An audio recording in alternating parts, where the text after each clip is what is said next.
안녕하세요. 30대 초반에 돌진한 딸 키우는 여자입니다. 올해로 결혼 5년 차예요. 남편은 30대 중반이고 위로 2살 차이 나는 아직 결혼하지 않은 누나가 있습니다. 저한테는 신우지요.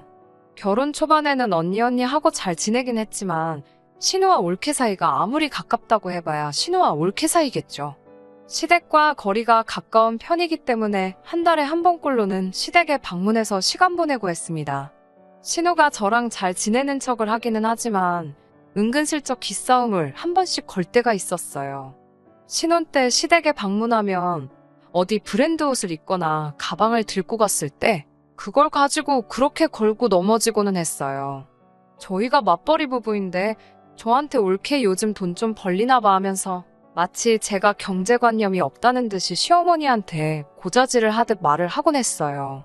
시어머니가 신우랑 그러고 있으면 중간에서 역할을 잘해주시려고 하긴 하십니다만 팔은 안으로 굽는다잖아요. 결국에는 신우 발언에 힘을 실어주고 요즘 경제도 안 좋다는데 돈 좀 아껴 쓰고 해라 하는 잔소리를 몇 번 듣거나 했습니다.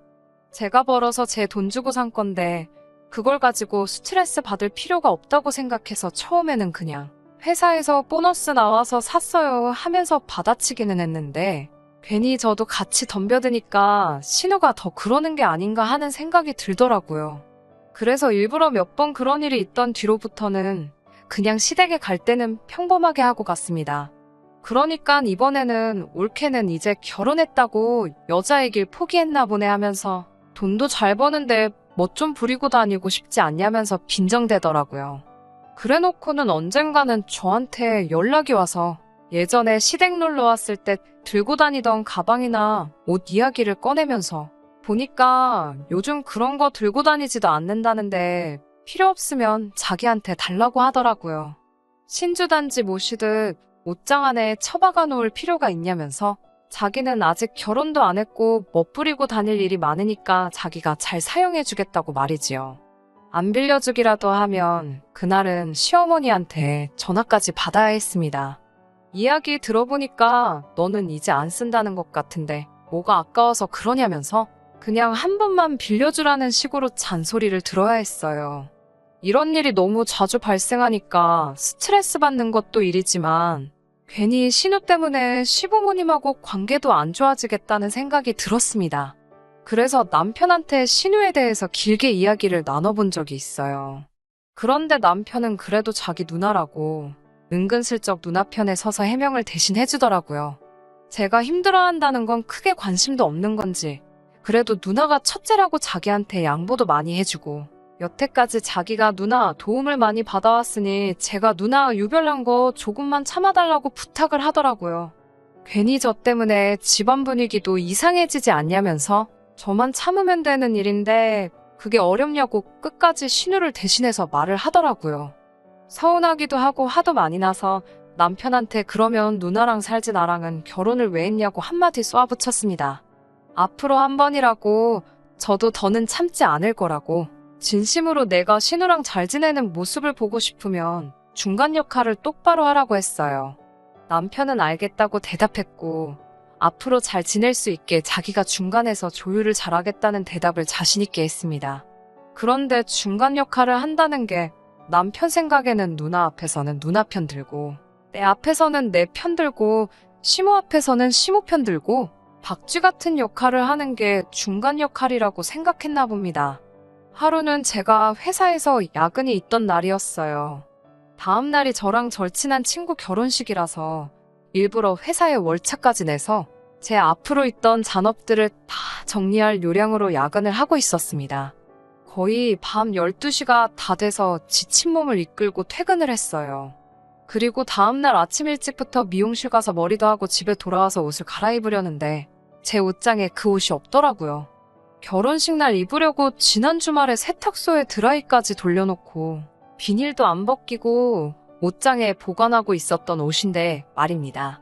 당황스러워서 회사에 있는 남편한테 전화해봤는데 그 옷이 왜 없냐는 겁니다. 저보고 세탁소에서 안 가져온 거 아니냐 하면서 잘 좀 찾아보라고 하는데 아무리 찾아도 없는 건 없는 거였어요. 결국에는 급한 대로 다른 옷 꺼내 입고 친구 결혼식을 다녀왔습니다. 오랜만에 친구들 만나서 뒤풀이도 하고, 솔직히 결혼식장 가서는 사라진 옷 생각도 있고, 오랜만에 마음 편하게 시간 보내다가 저녁 늦게가 돼서 집에 돌아왔습니다. 남편 퇴근한 후에 집에 돌아왔는데 남편이 네가 찾던 옷이 이거 아니냐면서 아무리 찾아도 없던 그 옷을 내밀더군요. 드라이 맡겼을 때 받은 비닐봉지 그대로 옷걸이에 걸려있더라고요. 정말 귀신이 고칼로릇이었습니다. 집이 무슨 궁궐 같은 것도 아니고 20평대 아파트의 제일 작은 방에 붙박이장 해놓고 옷방으로 해놓았거든요. 칸칸이 다 열어보고 샅샅이 뒤져도 없던 옷이 집에 돌아오니 있는 게 마음에 걸렸습니다. 어쨌든 그때까지는 그냥 내가 마음이 급해서 못 받겠거니 하고 넘어가려고 했어요. 제자리에 걸어두려고 비닐을 벗겼는데 조금 위화감이 들더라고요. 드라이 돌린 옷인데 비닐 안에서부터 섬유탈취제 냄새가 심하게 났거든요. 혹시나 싶어서 주머니를 뒤져봤는데 주머니에 은행거래 명세표가 하나 들어있더군요. 예금 주명에 떡하니 적인 세 글자. 신우 이름이 거기에 있었고요. 남편 불러서 이게 뭐냐고 물어봤습니다. 신우 이름이 떡하니 적힌 거래 명세표를 들이미니까 남편 얼굴이 똥 씹은 표정으로 바뀌더라고요. 설명을 해보라고 했더니 남편도 더 이상 달아날 구멍이 없다는 걸 깨달았나 봐요. 결국 자초지종을 털어놓더군요. 제가 야근했던 그날에 신우가 약속이 있는데 입고 나갈 옷이 없다고 저희 집까지 찾아왔다는 겁니다. 남편은 제가 늦게나 돼서 들어오는 걸 알고 있었으니 아무 생각 없이 신우한테 현관문도 열어주고 옷방문까지 열어줬던 거고요. 드라이 돌려서 새 옷 같은 깔끔한 옷이 있으니 신우는 신이 나서 그 옷을 가지고 나갔던 거였고, 제가 그 옷이 없어진 걸 알게 되자 남편이 신우시켜서 가져간 그대로 가져오라고 한 거고, 제가 친구 결혼식장 가 있는 동안 돌려놓은 거였지요. 완전 범죄를 꿈꾸다가 신우가 멍청하게 현금 인출기에서 나온 거래명세표를 주머니에 넣어둔 바람에 저한테 딱 걸리고 만 것입니다. 남편하고 대판 싸웠습니다. 남편은 뻔뻔하게 그렇게 소중한 옷이고 입을 계획이 있었으면 잘 챙겨뒀어야지 하면서 그걸 또 제 탓으로 몰더라고요.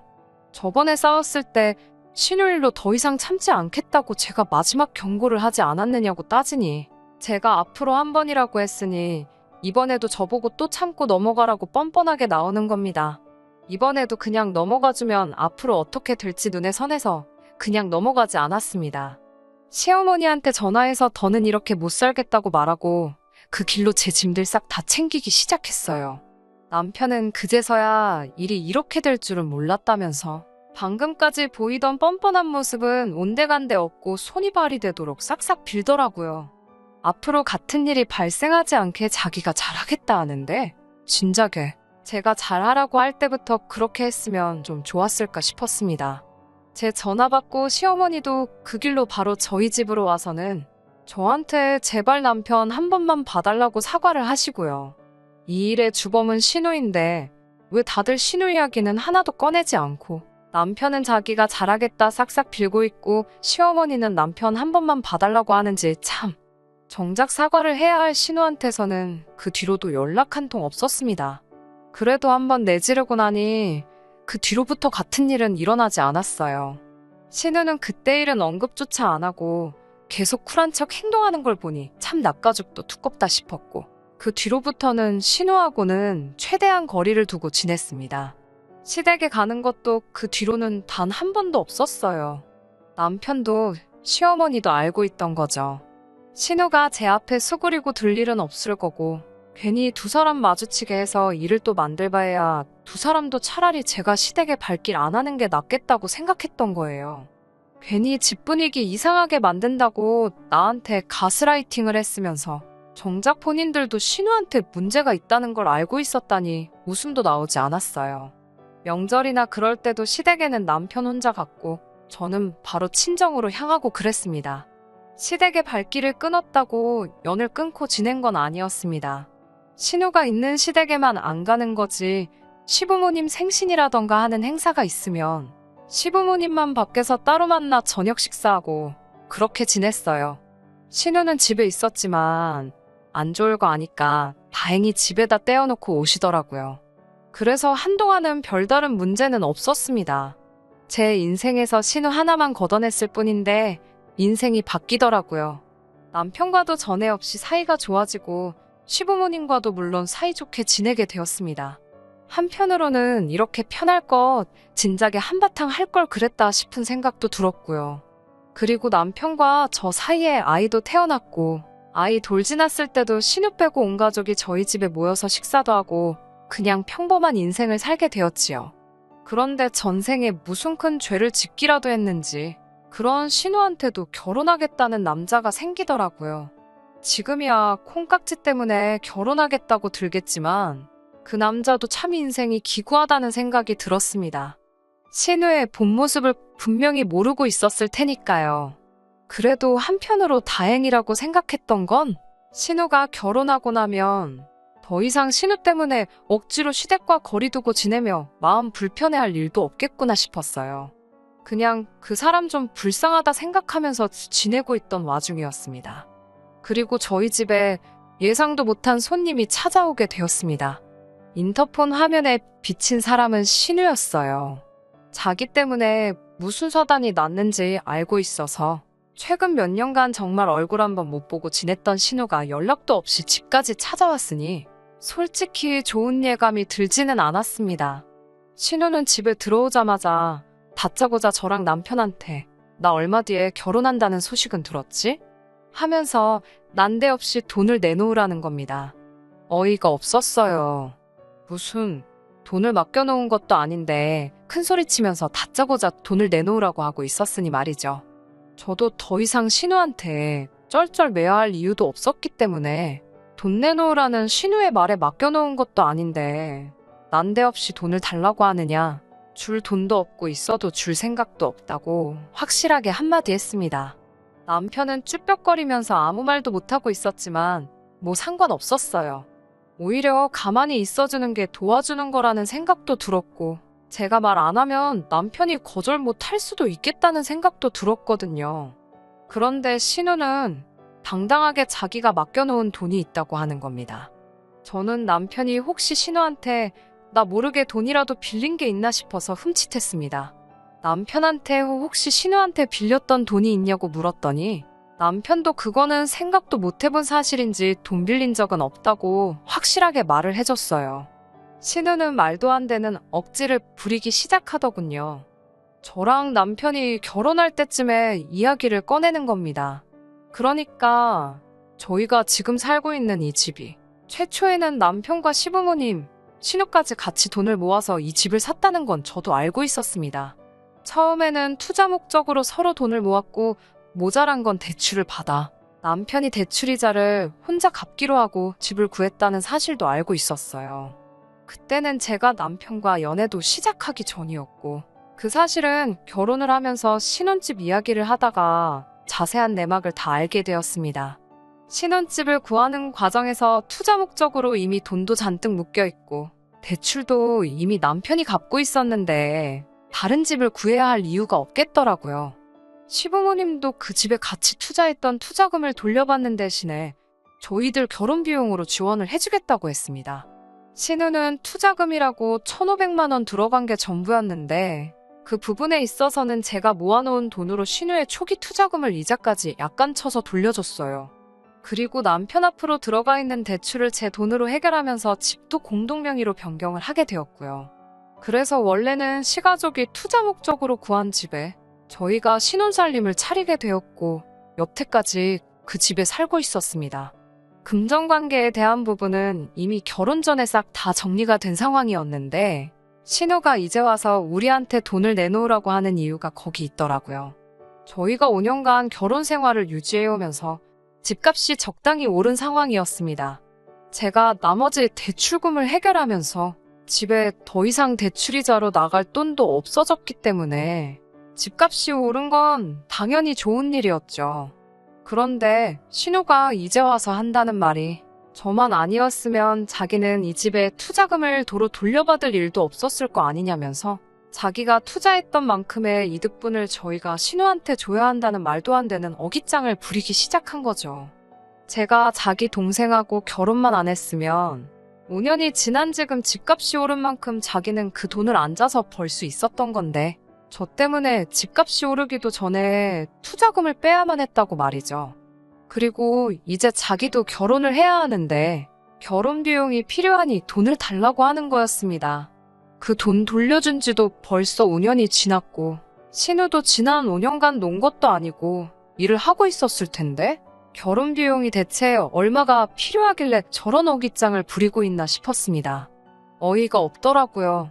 신우는 모아놓은 돈이 한 푼도 없었던 겁니다. 그 이후로 한 달에 100만 원씩만 모았어도 6천은 되었을 시간이고 제가 신우 앞으로 들어가 있던 1,500도 이자까지 쳐서 2천으로 줬는데 시집 갈 때가 되어서는 돈이 한 푼도 없다고 하니 말이죠. 생각해보니 과거에 신우가 제 옷 훔쳐입고 은행거래 명세서를 주머니에 넣어놨을 때도 잔액이 800만 원인가 있었거든요. 그때 생활비 통장이라고 하기에는 금액이 애매하게 많고 적금 통장이라고 하기에는 터무니없이 적어서 뭔가 싶었는데 신우는 그냥 그 돈 돌려받고 모아놓는 돈 하나도 없이 쓰고 싶은 데다가 다 쓰고 다녔던 거예요. 올해로 38살 먹은 여자가 돈이 한 푼도 없다는 사실도 믿기지가 않았고 결혼해야 되니까 동생네 집에 쳐들어와서 벌써 5년 전에 정리가 끝난 돈을 걸고 넘어지며 돈 내놓으라고 성질 부리고 있는 사실 또한 믿기지가 않았습니다. 이미 정리 끝난 돈을 가지고 이제 와서 돈을 달라고 하면 주겠냐고 줄 돈 하나도 없으니까 그만 가라고 했습니다. 신우는 배째라고 누워서 저희한테 결혼자금 6천만 원을 받아내기 전까지는 이 집에서 못 나간다고? 자기 돈이 들어갔던 집이니까 일부는 자기 집이라고 하면서 안 나간다고 하더라고요. 집값도 끽 해봐야 3억 얼마 하던 집이 6억 중후반까지 가게 된 건데 1,500 투자한 게 어떻게 6천이 되느냐고 하니 다 나름의 계산 방식이 있다며 토달지 말라고 징징대더라고요. 결국 시부모님까지 저희 집에 찾아오시게 되었습니다. 그래도 그동안 신우를 빼고 잘 지냈던 것도 있고 이 상황은 누나 편만 들던 남편이 보기에도 말도 안 된다고 하는 상황이니 시부모님도 당연히 신우한테 한마디 할 줄 알았어요. 그런데 그건 저만의 착각이었던 겁니다. 시어머니는 집에 들어오자마자 신우한테 내가 말해준다고 했는데 미리 와서 줄 돈도 못 받게 일을 키우냐고 신우를 나무라더군요. 그 말 들었을 때부터 딱 틀렸구나 싶었습니다. 이 계획이 누구한테서 나온 건지는 모르지만 애초에 시어머니도 신우가 결혼 자금이 없는 걸 알자 저희한테 아쉬운 소리 할 생각부터 가지고 계셨던 겁니다. 저한테 네가 이해해라, 나쁘게만 생각하지 말아달라 하면서 결과적으로는 신우 요구를 들어달라는 말을 꺼내시더군요. 신우가 시집만 가고 나면 또 있을 일도 아니지 않느냐. 신우 결혼 상대가 지방에서 사업을 하는 사람인데 결혼 후에는 그쪽으로 내려가 살 거다 하면서요. 앞으로 평생 신우 안 보고 살려면 지금 돈을 내놓으라는 소리로밖에 들리지 않더라고요. 이미 거절의 의사를 똑똑히 밝혔음에도 불구하고 시어머니는 계속해서 너희는 집값도 올랐잖니, 맞벌이 하면서 돈도 잘 벌잖니 하면서 38살 먹은 신우, 지금 그 사람 아니면 누구한테 시집 보내겠냐면서 저보고 계속 신우 살려주는 셈 치고 돈을 달라고 하시는 겁니다. 남편도 처음에는 신우가 돈 내놓으라고 나설 때는 뭔 소리를 하느냐며 정색을 하더니 어머님이 저한테 숙이고 부탁하는 모습이 마음에 들지 않았던 건지 아니면 자기 누나 상황이 딱해서 또 도와주고 싶어진 건지 모르겠지만 이번이 마지막이라는데 6천만 원이면 얼마 되지도 않는데 그냥 해주자고 하더라고요. 6천만 원이 얼마 되지도 않는다니. 앞으로 아이 키워가면서 들어갈 돈도 있고 저도 슬슬 육아에 전념하기 위해서 직장을 그만둘까도 생각도 하고 있었거든요. 이런 일이 자꾸 발생하는 게 신우만 끊어낸다고 해서 될 일이 아니겠구나 하는 생각이 들었어요. 시댁뿐만 아니라 남편도 같이 끊어내지 않는다면 앞으로 평생 시댁의 신우 문제로 돈 문제로 끌려다니게 될 거라는 결론에 도달하니 오히려 마음이 편해지더라고요. 홧김에 나온 말이 아니고 진심으로 더는 이렇게 살 수는 없겠다고 신우 돈 해주고 싶으면 해주라고 말하고 대신 저는 이혼하겠다고 했습니다. 이혼 이야기가 나오니 시어머니께서는 아이를 아빠 없이 키울 생각이냐면서 화를 내시고 옆에서 아무 말도 못하고 계시던 시아버지는 책임지고 자기가 그 돈을 갚아줄 테니 저희 보고 일단 돈부터 달라고 하시는 겁니다. 평생 전업주부로 살아오신 시어머니와 몇 년 전에 은퇴하셔서 연금으로 생활하시는 시아버지가 어떻게 6천을 모아서 저한테 갚겠다고 하시는 건지. 앞으로 제 인생도 우리 아이 미래도 창창한데 아이 아빠 없이 키울 생각에 이혼 못하고 원하는 대로 해주면 평생을 두고 후회할 것 같다는 생각이 들었습니다. 이미 옛저녁에 정리된 금전관계 가지고 투자금 운운하면서 돈 내놓으라는 신호와 똑같은 계산 방식으로 저도 말했습니다. 결혼할 때 들어갔던 제 돈만큼 집값 오른 거 계산해서 재산 분할하겠다고요. 그러면 그 돈으로 신우 결혼자금 해주시면 되는 거 아니냐고. 결국 신우 원하는 대로 되는 집구석에서 힘없는 며느리로 살 바에 혼자 사는 거 택하겠다고 했습니다. 제가 의견 굽히지 않고 나오니 그제서야 시부모님도 그러면 다른 좋은 방법이 있는지 확인해보자 나오시고, 신우는 그 와중에도 자존심이 상하는 건지 또 짐 싸들고 친정 가는 쇼라도 하지 그러냐면서 빈정대고 있더라고요. 뭐가 잘났다고 큰 소리를 치는 건지 정말. 결국에는 끝끝내 달라진 게 없었습니다. 시부모님도 이번이 아니면 신우 시집 보내긴 글른 것 같고, 아무리 생각해도 신우 결혼 상대가 원하는 결혼 비용 마련할 구석이 생기지 않으니 좋은 방법 찾아보자고 해놓고는 결국 또 저한테 아쉬운 소리를 하더라고요. 그래서 현재는 제가 이혼을 준비하게 되었습니다. 합의 이혼 해주는 대신 말했던 대로 제가 결혼할 때 드린 돈만큼 해서 현재 집값 오른 만큼 분할받기로 했어요. 여태껏 부부 공동으로 모은 돈은 반반씩 가져가기로 했고요. 아이 양육권은 제가 가져가고 친권은 공동으로 가져가기로 했습니다. 그리고 아이가 다 클 때까지 양육비도 매달 받기로 했고요. 이혼 준비하면서 생각해보니 차라리 잘 된 것 같아요. 만약 신우한테 돈을 해주지 않아도 되었다고 해도 신우가 결혼을 못하게 돼버리면 결국 앞으로 무슨 일 있을 때마다 또 이런 일로 스트레스를 받아야 했었을 테니까요. 그런 거를 또 당하느니 차라리 시원하게 정리해버린 지금이 오히려 속은 후련한 것 같네요. 집안 골칫거리인 신우 결혼시키기 위해 그래도 적당히 잘 살고 있는 아들 이혼시킨 이 상황을 시부모님도 언젠간 땅을 치면서 후회할 일이 올 거라고 믿어요. 이미 갈라서 버린 지금 남편과 남편 집안 사람들 잘 살게 기도해주지는 않을 것 같아요. 멀쩡히 잘 살던 저도 이혼했는데 신우가 그 돈 가지고 시집을 갔다고 그 집에서 이혼당하지 않고 잘 지낼 거라는 생각도 없습니다. 그걸 알게 되기까지는 좀 더 시간이 지나야겠지만 말이지요. 끝까지 들어주셔서 감사합니다. 오늘의 사연은 여기까지입니다. 구독과 좋아요, 알람 설정 부탁드리고 더 좋은 사연으로 다시 찾아뵙겠습니다. 감사합니다.